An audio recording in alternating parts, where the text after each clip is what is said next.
Se cumplen 20 años del crimen de José Luis Cabezas. Cava, en General Madariaga, el auto en el que él se trasladaba, allí fue ejecutado de 2 disparos en la cabeza y también fue prendido fuego.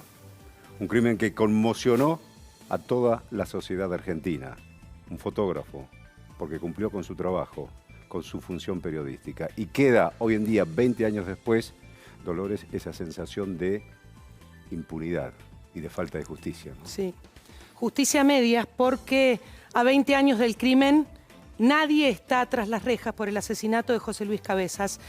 Entre los 9 condenados a prisión y a reclusión perpetua está Preyeso, el hombre que jaló el gatillo, que le dio esos 2 disparos en General Madariaga y que ordenó que quemaran su cuerpo y el auto en el que se trasladaba. Fue el último de los 9 condenados en recuperar la libertad de distintas maneras, ya sea por libertad morigerada o por libertad condicional. Fue el peor atentado a la libertad de expresión en democracia. Y ahora vamos a ver por qué no es un simple crimen. Vos decías, afectó a toda la sociedad, generó una conmoción.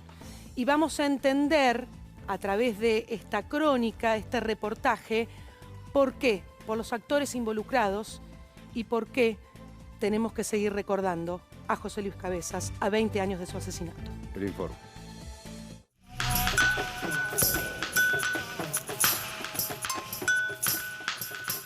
El crimen de José Luis fue un hecho bisagra en la República Argentina. Hubo un antes y un después.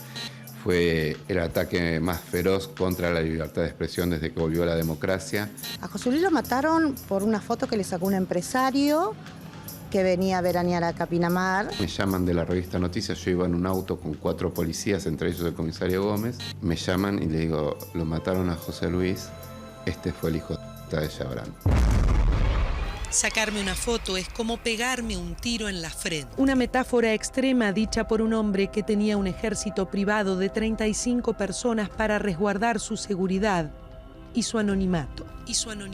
Alfredo Chabrán apareció en la tapa de la revista Noticias el 3 de marzo de 1996. Enseguida, el fotógrafo José Luis Cabezas empezó a recibir amenazas. La variable muerte no era algo que existía hasta el momento del crimen de José Luis, porque no habían asesinado a periodistas en democracia. José Luis nunca pensó correr el riesgo que iba a correr, ni lo que le iba a pasar, pobrecito. Cuando uno ve la película completa, se da cuenta que estábamos caminando sobre un terreno minado y que el peligro estaba ahí, digamos. La película terminó con el secuestro y asesinato del fotógrafo la madrugada del 25 de enero de 1997. Le dieron 2 balazos en el cráneo. Ahí me hacen bajar a la cava. Vi ese cuadro terrible, porque todavía estaba el cuerpo de José Luis.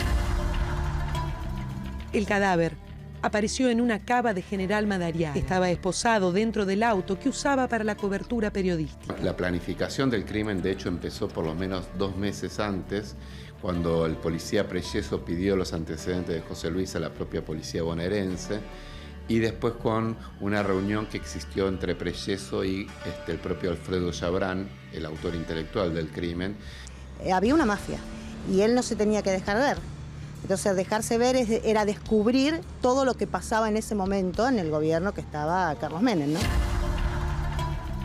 Preyeso contó que en esa reunión Chabrán le dijo que quería pasar un verano sin fotógrafos ni periodistas. Y los que estábamos detrás de Chabrán éramos nosotros, ¿no? Los policías bonaerenses que estaban detrás del crimen dirigían y redirigían la investigación. La policía bonaerense lo que intentó hacer es desviar la investigación como fuera, sacarla de Pinamar, llevarla incluso a Mar del Plata con toda la historia falsa de Pepita la Pistolera y demás, que era una forma de despegar a los responsables y de paso ensuciar un poco a la víctima. Un amplio sector del periodismo y de la sociedad en general arremetía, presionaba para que los verdaderos culpables fueran presos.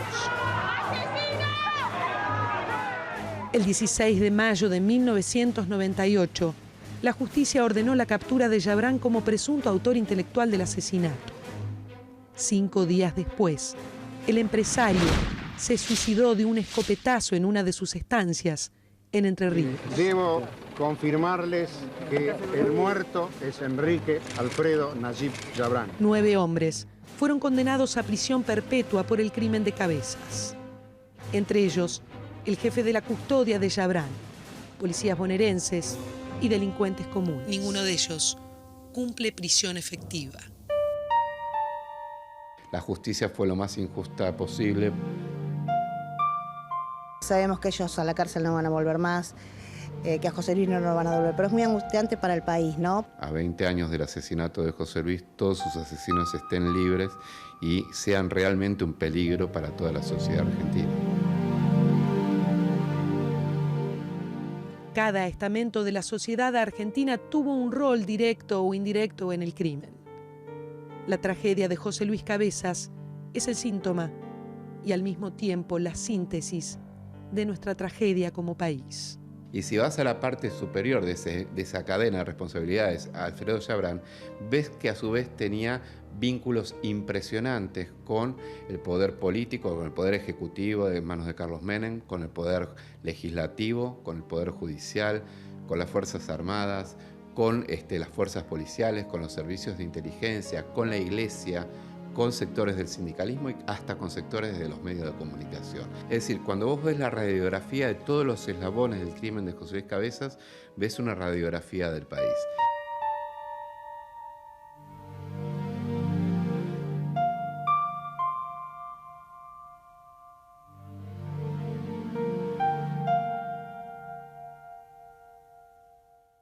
Lo que explicaba allí Gabriel Mich en el sentido, cuando se ven los eslabones, decía, del crimen de José Luis Cabezas, todos los estratos de la sociedad que componen la República Argentina y ese retrato nefasto de la Argentina mafiosa, ¿no?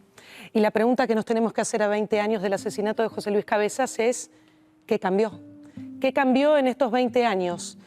Porque la clave es, cambiaron las personas, pero hay que preguntarse si cambiaron las estructuras, las relaciones de poder. Y entendiendo esa clave, podemos desentrañar cuál es la vía para tratar de cambiar como sociedad y para que esos dos lemas de no se olviden de Cabezas y Cabezas presente simbolicen la búsqueda de la verdad y de un país mejor. Y para no tener esa sensación constante que tenemos en nuestro país, en muchísimos casos de impunidad, y que el delito y la mafia siguen ganando la batalla. Gracias, Dolores.